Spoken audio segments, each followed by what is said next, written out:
Hey everybody, this is Diane Gibbs. This is workshop number 2, and we're talking about how to tell a story, a value story today. So we're going to do some exercises to do that, and this is the pre-workshop lesson. All right, so again, we're using Stories That Stick by Kendra Hall as a main source here, as well as Marketing Made Simple and a story brand, a lot of things by Donald Miller. And just things that I've learned over the years. I'm just pulling them together. But I've learned a lot from the Stories That Stick with Kendra Hall. So let's get into it.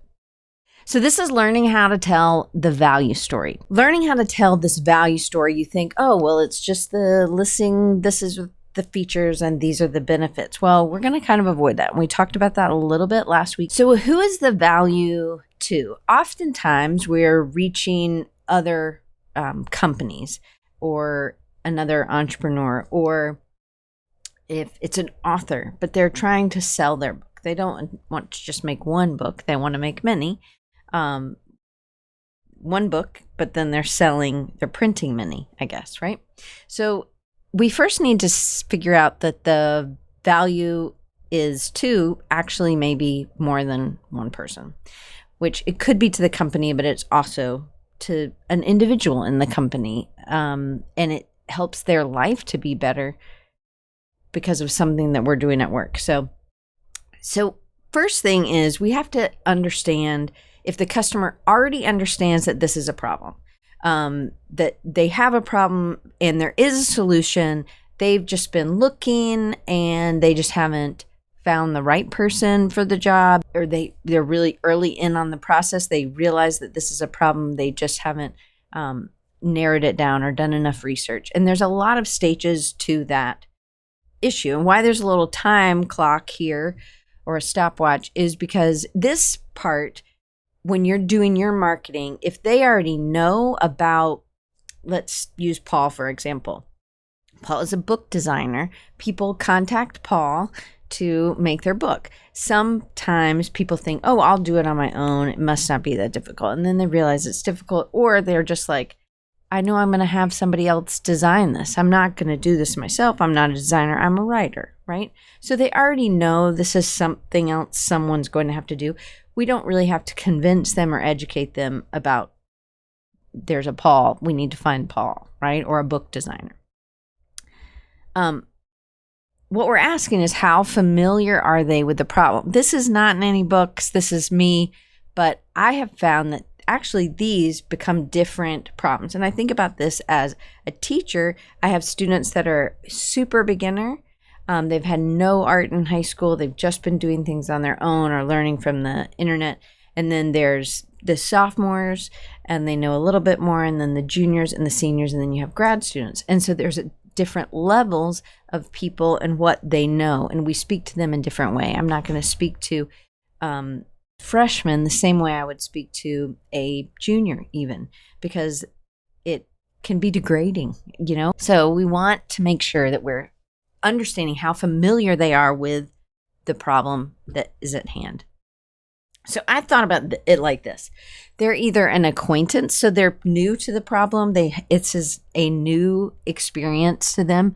They're familiar with it, but they're just getting to know them. It's something that they haven't interacted with or they don't have to deal with very often. Maybe they're a friend. They see each other regularly, but they are not, they're not hanging out all the time. Maybe they're a best friend. I know lots of things about this problem, but I just haven't made a decision to get somebody else to do this for me. Maybe they're a bedmate, somebody that you're intimate with. You understand this problem intimately, but you haven't, it's a newer, oh wow, I've got to get this. You're in the heat of it where you're like, I am going to find someone to solve this. I am at that stage. And then there's the married to it where you have, you are completely another color, right? You understand ins and outs of this problem, but there is some reason that you have not invested in, or you've made that decision to move forward in getting somebody else to solve that problem for you. So depending on your familiar or their familiarity, why can I not? Familiarity, whatever. That word. How long they've lived with this problem, is gonna determine which story to tell. So again, we're just kind of having these bank of stories. And we don't want to memorize them. We just kind of want to be like a comedian where we're pulling from, we've told the story enough, but we're not doing it like a robot, you know? I'm going to give you an example of me. And I was married to it. So I was editing my own podcast very poorly for many, many years. And I sometimes would just publish it straight up. And for me, I knew there was podcast editors, but I hadn't done enough research to see if it was something I actually could afford, time-wise or money-wise. I didn't know how long it took. I liked these things to be released in a week, and I didn't know if I could afford to do this. I have been doing the podcast this June. It will be 12 years, and for I think the last 4 years, maybe 3 years, after COVID, I was talking, maybe in 2020, I don't remember when, but I hired Chris Martin, who I met at Ben Design Conference, and he became my podcast editor. It was something that has completely oh my gosh, just alleviated, relieved it. I trust him. So that was something I was looking for. I understood this. I understood what it took. I understood I didn't have what it took to edit it, to go in and be that detail oriented, to take out things, or to, if somebody said a bad word, to bleep it. I like doing some of these smaller edits, but I don't like doing that every week. It was very painful for me. And so I just didn't do it, and I didn't do it well. So now that Chris is doing it, this was huge for me. Talk about a relief, but it was just me finding him and working out a schedule that could work with him, and it's been awesome. Like, I trust him. We find new music, or we tweak things, or he gives me suggestions. And I really believe what he's telling me, and believe that he's not just telling me nice things.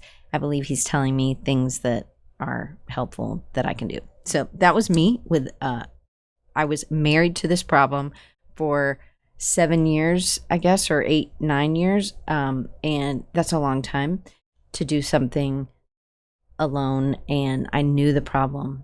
I actually didn't believe I could afford it. And I didn't believe that I could find somebody that I could trust to do it. But I did. And Chris is awesome. And I'll link his information down below. An acquaintance. Maybe this is a new project that you've gotten, and you are not an illustrator. So you have to find an illustrator. And maybe you haven't worked with an illustrator in the style that your client is needing, or that you think is the best style. So you are an acquaintance to this problem because this is a new issue for you. You haven't encountered this type of book, or this, whatever it is that you're doing, that you need to find an illustrator. Again, we have this issue a lot as designers, or if we're web designers, maybe we always have been given the copy. And now we don't. Now we need to find somebody who can do the brand strategy, or somebody who can write the web copy. Whatever it is, we understand that there's a problem. We understand there's somebody else to do the solution, but it will be a different conversation that you would have with someone if you were just acquainted with it. If I just was starting a podcast and I knew for sure I didn't want to edit it, I didn't know anything about editing, I would need to find a Chris. But Chris will have a different story that he tells for somebody who is just starting a podcast that has no experience and is not at all comfortable with doing the editing. And then a different story that he would tell me, who has been doing the editing for 9 years. So those are two different stories, and you need to know who you're talking to. So again, in those, here's your action step. This is the one we're going to do together, is who's the identifiable character in the podcast story. That would hopefully be me, but maybe I didn't tell the story well enough. So we're going to break that down about how this could be a better story. Or this is, say you're Chris and you're telling this story. How could Chris tell the story about me as an identifiable character? A specific detail, and then authentic emotion. Maybe I got that part. I was frustrated. Again, you don't have to have all four. You need one. The significant moment was when I had too many other things on my plate. I stopped having time for this. I didn't want to stop the podcast, but I was not able to continue alone anymore. I had to have help, or my health was going to start decreasing. It wasn't good. Life on Saturdays was all podcast, and I was just getting burned out and miserable. So again, thinking about what was that? When was that? Again, these are all the relationships. So what's held them back from making a decision to get somebody to do blank for them?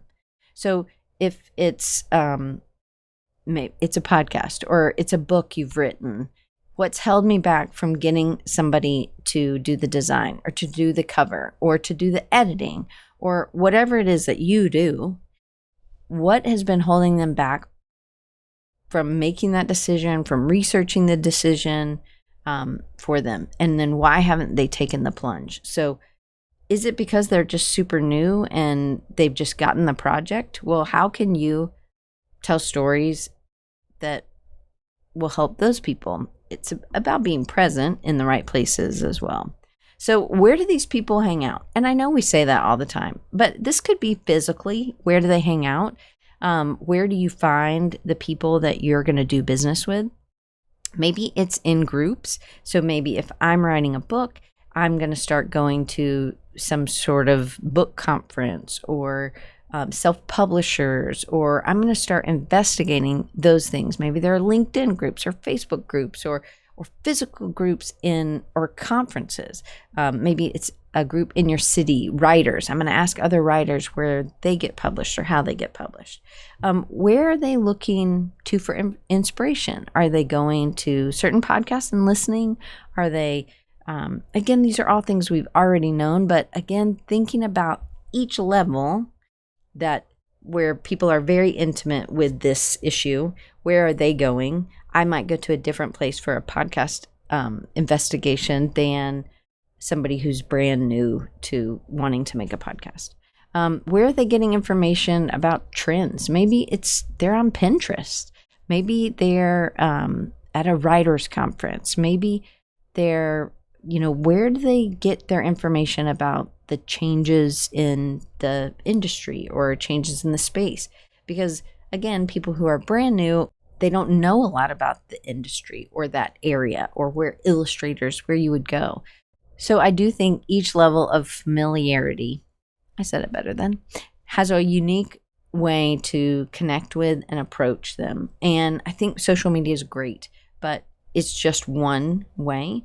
And there are different methods of social media. You could make YouTube shorts, or you could make, again, focus on one. And then when you can, add a second one. And then again, it's just a marketing arm, right? It's just how far is your marketing arm? Can you make the same thing and use it in two different places, right? But it's about listening to where they are and who they are, because each of those different relationships is a different story. So this one takes a little bit longer. So you have one where the customer knows about the problem, they're familiar that there is a solution. And then there's the customer, there's like, what? I didn't know. I thought I always had to live with this for the rest of my life. I didn't even know there was a solution existed. This was me. Again, maybe this is new, maybe this is not. I have used Macs my entire career. I didn't have a computer when I was in high school. I know I'm really old. We had a typewriter, an electric typewriter, but we had a typewriter. And my method, so I've learned Macs. I think Macs are awesome, but I didn't investigate this. If I had to change a name, I need to change the name. I don't mind if it keeps the doxy part, but I need it to say, birds 02 or January of 24. And I was having to change the name, I thought, each one individually. So I have all these selected. I can't change the name on all of them at the same time, right? Well, the normal was this, that I didn't even know there was a solution out there. And it takes a lot of time. It's a lot of effort. And I would avoid it until I couldn't avoid it anymore. I have these. I want to change the names. This happens all the time in web because I'm trying to save for web. And I was like, oh my gosh, these are hundreds and hundreds of images. I didn't know how to do it. And I was just talking to my friend Rafi. Love Rafi Hopkins. I was talking to him and he's like, oh, there's an easy way to do that. Explosion, right? The normal is I was clicking on one and I was trying to change it, each one. Anybody else like that? You need a Rafi. Well, the explosion was Rafi's like, oh, you go to that little circle up top with the 3 dots, the ellipses, and you click it and look what happens. You go down to rename. And then once you hit rename, this thing, rename finder items, anyone that is selected, you can add text before the name, you can add text after the name, and then it's giving you the example doxy 1148 dash, and then whatever I had, the dash is what I added, and it's going to save it after the name. And I hit rename and all of them get done. There's no more time wasting. And oh my goodness, the time it saves me. He just knows how to build things. He knows how to work things, and he is awesome. The new normal was now so much time saved. Now it wasn't this huge thing that I had to do for a week. It was now, and not something I avoided. I don't avoid it anymore. So that was the new normal. Could you give me these in an action step? So if you're watching this, I'm not going to do this one for you. Think about who the identifiable character was, a specific detail, write it down. Was there authentic emotion, and was there a significant moment? What you're trying to do is identify the value. So what was the value of any of these? Finding an illustrator, finding a podcast editor, educating. If your problem is not known by a lot of people, they don't even know that there's somebody who can do a book cover or design a book, then you have to educate people. Again, that's people at a different level. And there may be a whole nother set of circles talking about the relationships like that. But I think that there's mainly 3 or 4 types of marketing. You educate, inspire, entertain. Those are the main ones. If you're looking at commercials or you're looking at social media, was that post something that educated me? Was it entertaining? Sometimes they're both. Sometimes all 3, the trifecta. And then there's encourage. I added that in as a separate one because sometimes the encouraging is different than inspiring, but it is similar to inspiring. So think about these things as well. So there are these different types of marketing arms. So in the book, in the value story, chapter 4, in Stories That Stick, she talks about Workiva. And this example is there was this financial advisor guy. I am probably going to butcher the story, but there's a financial advisor guy with the dad bod, and he did not want to have a dad bod. He wanted to do a triathlon. And this is not him, but I'm saying it's him because he sort of has a dad bod. He wanted to change his personal life. But what happened was when they would do their quarterly reports, they had to meet, and they couldn't meet during 8 to 5. They had to meet either before or after. Well, it ran into his running time or his biking time or his swimming time, which was before or after work. So he had to drop from that triathlon because he wasn't able to get in, because this always happened, because they need to make sure that their report numbers were correct. So in steps Workiva, which is some sort of reporting company that allows, if Joe puts in some numbers, then Judy needs them for a report. They're the same. Judy's pulling from the same. We don't have to do this. So inefficiency is gone. Your effectiveness is so much better because you're not having to double check right at the end, right before I go to change the numbers or put it in a pitch so that I'm being honest, right? Could you do the identifiable character, the significant moment, a specific detail, and authentic emotion, the normal, the explosion, and then the new normal? What were those? To me, this was a really interesting, yes, there is a value in the Workiva story for the company. The company now is more efficient. They are, they're not wasting, maybe paying overtime. They're more effective. But there's also a value to this guy, the guy who wanted to do the triathlon. Now he is happier about his job and his life because he can have a life and have a goal before and after work, and he can do it. So the value was really to him. It is definitely a value to the company. The company sees that value, but the story is more potent when you tell it what his value is, because that means that you're caring about your people, your teammates, your colleagues, and you want them to be happy. If they're happy, you're outside of the house, then they will help you inside of the company, right? Better. So identifying that value, can you think of any other value? Now, here's one for you. You're going to pick one client transformation that one of your real clients, and I want you to think about the normal, what they were before you, and then what was that transformation? So Donald Miller just calls it a character transformation. So you don't necessarily, the explosion is you. You don't have to tell that part if you don't want to. But what was the normal? And then what was after working with you, after engaging in your product or your service? So think about it like this. That normal, what was the before like? What was their dream? Their dream was to have a best-selling book, or to have a book that they could give to their family members, or that they could start touring around, right? They're going to market their own. They're going to do this on their own, or that it gets picked up. Maybe that's the dream, that their story gets picked up and then a movie gets made out of it or something. What's their before like in their personal life? Did they have a dad bod and they didn't want a dad bod? What is their work reality like currently? So again, the future of what they want, what their personal life is outside of work, and then what their work reality is like. This is in the book. She says there's 4 types of explosions. She kind of just mentions this. So, and I really clinged on to this. So there's a big thing, there's a small thing, there's a bad thing, and a good thing. And I'm going to go through quick examples of these. So a big thing.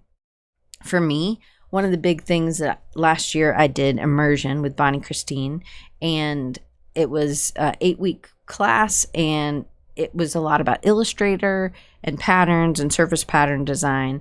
But what I was able to do, it had a significant in just me being able to take old sketches from old sketchbooks, all this that really I just would think is wasted. Now I can take those drawings and expand on them, or make something with them, or maybe there's a start to something other than just being living and dying in my sketchbook. So there's a way to use these illustrations. And I learned a ton about Illustrator in a lot of different ways. So for 25 years, I've been working in Illustrator, and in design, but I learned things that I still am not sure. And that's why I'm redoing the course this year, because I want to really dive in.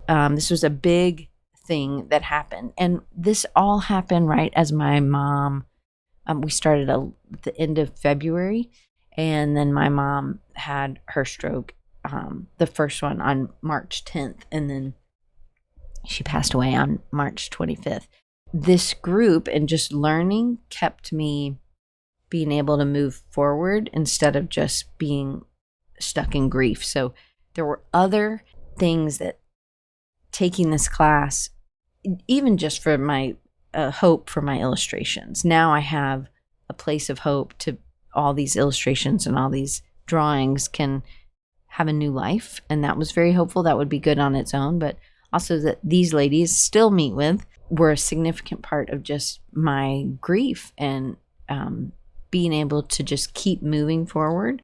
So a small thing, I'm using a lot of my examples. A small thing, this is my dad. I think this is one of my cousins who is now like in his 20s. But this is my parents' front yard. My dad on the tractor, he mowed. And after my dad had his stroke, I was mowing. I was using that tractor and I was mowing the fields. I would come home and I would mow because my sister and my mom couldn't use the tractor. But I knew how to do it because we have a tractor, and my dad I always liked to mow when I would go home. So I would mow the fields, and then I was just using the little John Deere riding mower in the front yard to mow the front because that's what my dad did. So he's home from, he was in the hospital for over a month in rehab after his stroke. So my husband, John, I love to mow.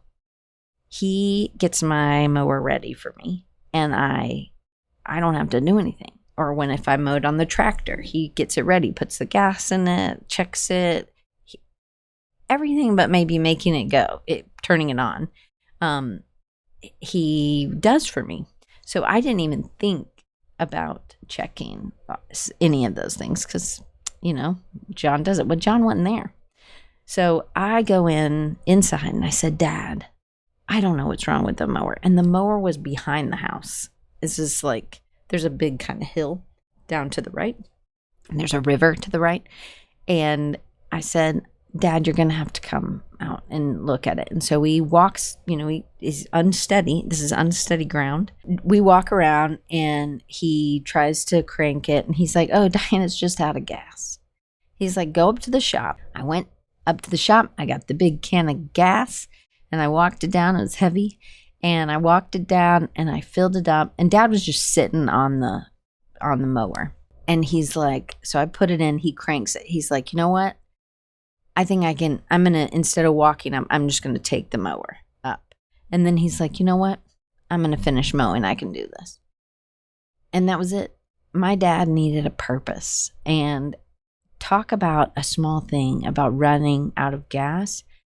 That situation, that one thing that happened was a big changer for my dad. So from the stroke, which was a big thing, bad thing, changed his life. This gave him purpose, and he didn't feel like he was, there was nothing left for him. He was in a depression before this, and he didn't know why God saved him. He just didn't know what he was going to be able to do. All right, so a bad thing was the stroke. So these are all kind of dad related. There's my dad, and you can see he has a stroke because his left arm, his dominant arm, was the one that side was affected. So the stroke was a bad thing. But for me, this was when this huge bad stroke, my dad didn't believe in Jesus before.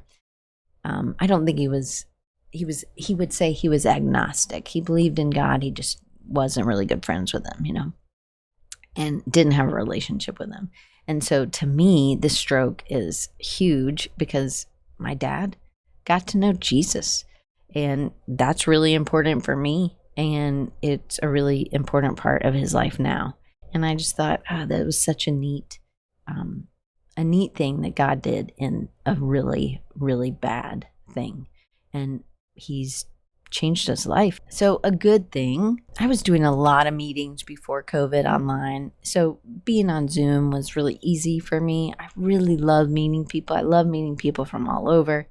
I was in a pivot place in my business. And so COVID gave the opportunity. I had been wanting to do this for years. I had, I think maybe back in, 2014, I had started doing, there's a whole episode, I'll put it down below, where I interviewed Natalie Callback in 2018, 19, 18, 19. I don't remember. Maybe. Anyway, I interviewed her, and she had been doing this creative jumpstart.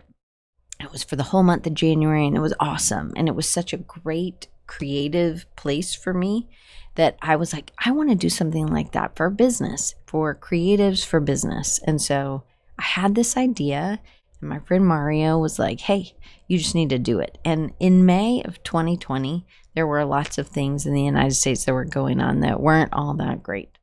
And it was very stressful. And I was like, I don't know if I'm supposed to do this. And Mario was like, look, you weren't called to be successful. You were called to be obedient. If you feel like God put this on your heart, then you need to do it. So I was like, okay, I don't know, Lord, but I did it. And it was successful. It brought people together. It gave people from all over a chance to learn together, to commune together. We had campfire chats, right, online, and it was a really great time. I did this for 2 summers. But it was a lot of work. But that was a really good thing. Here's the thing when you're telling a story, kind of switching gears here. Kendra Hall talks about this, and Donna Miller talks about this, is having something to be easy to understand. So when you go into all this jargon or industry speak, it can muddy the water, or you're going into too much detail. So stories need to have that are going to connect, are going to be full of cognitive ease, that people understand, they don't feel stupid. So system 1 is cognitive ease, and this is from her book. And then system 2 is cognitive strain. So here's an example of ease and strain. I've used both of these typefaces the entire time during this presentation, and one has not been straining, but now is. The ease is the same typeface I've been using for all of the regular text. And then for the impact text or the bigger text, sometimes I'm using a script. But using a script in all uppercase is extremely difficult to read. We actually have to read every letter because scripts are not meant to be used in all uppercase, just so you know. So don't do that. But there's ease and there's strain. One of these took longer. One of these was faster.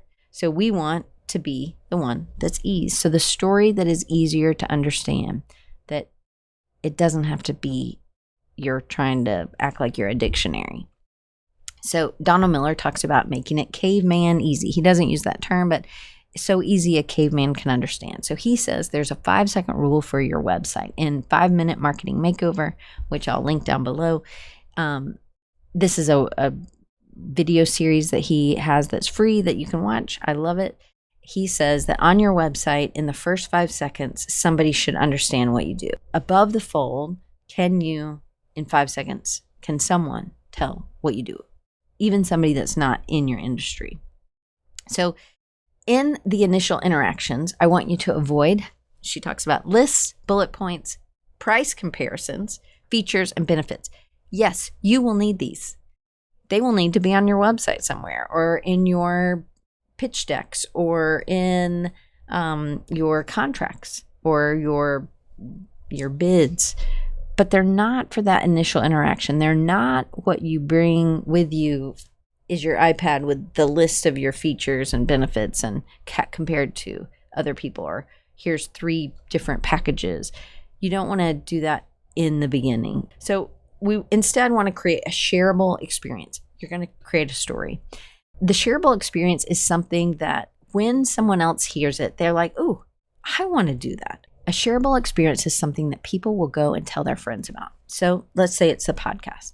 I may tell somebody about this and they are not doing a podcast, but then somebody else hears that story about me and what I was trying to do, or the person who has this dream of the podcast, because Chris is telling other stories. He has other people who weren't editing their podcast. He has those.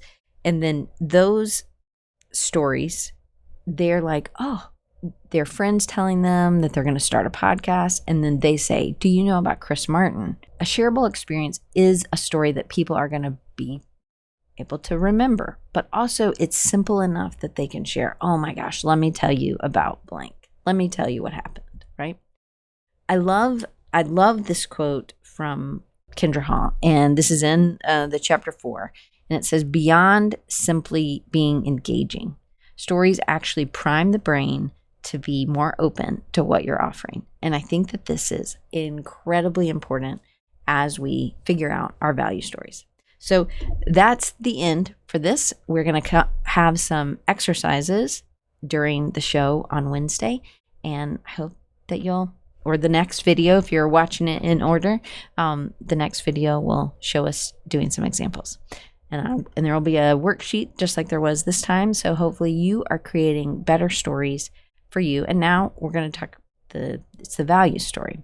Next week, we'll talk about the founder story, and then we're going to stop with the founder story. And hopefully this has helped. I'd love to know what you think. And if it was helpful, you can download the worksheet down below, and you can like and subscribe. But I want to know what you think. One takeaway, something you didn't know before, and then one piece of action that you're going to do as a result of watching this. All right. I hope you do the worksheet.